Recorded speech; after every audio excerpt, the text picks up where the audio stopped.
சாய் பக்தர்களுக்கு என் அன்பு வணக்கங்கள். ஓம் சாய்ராம். என் அன்பு குழந்தை, பொறுத்தது போதும் என்று பொங்கி எழுந்திருக்கின்றேன். உன் அப்பா இன்று உன்னை இந்த நேரத்திலே நான் தேடி வந்த காரணம், உனக்கு எதிராக இருப்பவன் வீட்டில் நான் ஒரு காரியத்தை நடத்த வந்துள்ளேன். கெடுதலான காரியம்தான் குழந்தையே. எத்தனை நாள் உன் இல்லத்தில் நடக்கும் அந்த துன்பமான காரியத்தை பார்த்து மனம் மகிழ்ந்திருப்பேன் தெரியுமா? நீ பார்த்திருக்க மாட்டாய். நான் அதை பலமுறை பார்த்திருக்கின்றேன். மனம் வருத்தம் கொண்டிருக்கின்றேன். ஒருவரின் கஷ்டத்தை பார்த்து எப்படி ஒருவரால் சிரிக்க முடிகிறது?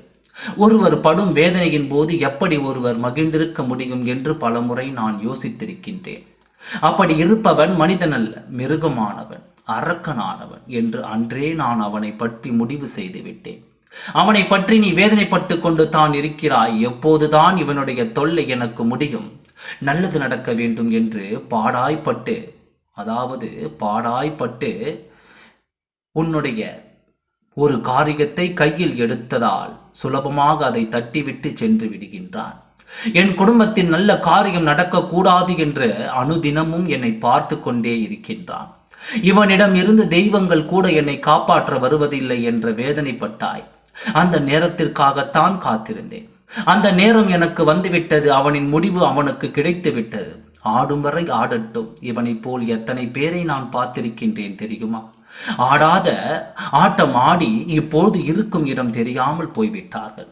அவர்களை எல்லாம் பார்த்தும் இவனுக்கு புத்தி வரவில்லை என்று தான் நான் சொல்வேன். எத்தனையோ முறை இவனை மனதை திருத்தி விடலாம் என்று நானும் அவனுக்கு பாடத்தை புகட்டி கொண்டு தான் இருந்தேன். ஆனால் அவனும் பிடித்ததை பிடித்து கொண்டு நான் அறிவேன் என்று அவன் அழிந்து விட்டான். பிடிவாத குணத்தால் கெட்டதை கையில் இருந்து அவனால் விட முடியவில்லை. பிறகு என்ன செய்வது அவனை தவிர? ஆனால் அவனும் பிடித்ததை பிடித்து கொண்டு நான் அறிவேன் என்று அவன் அழிந்து விட்டான். பிடிவாத குணத்தால் கெட்டதை கையில் இருந்து அவனால் விட முடியவில்லை. பிறகு என்ன செய்வது?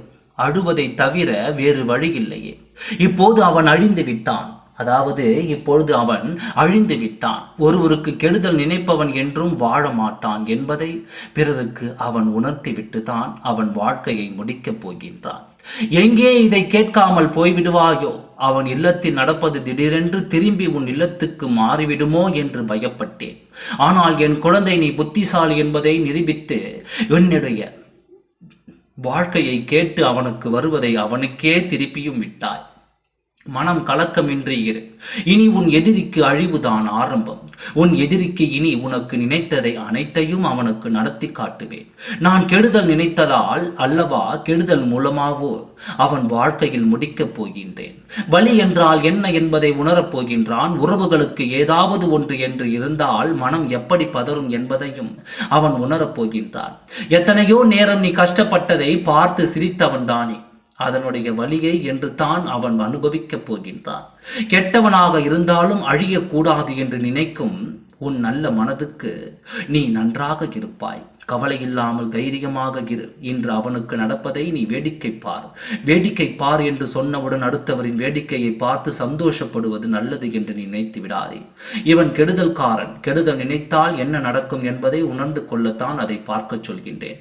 அமைதியாக பொறுமையாக இரு. அனைத்தும் நல்லபடியாகவே நடக்கும். ஓம் சாய்ராம். நன்றி, வணக்கம்.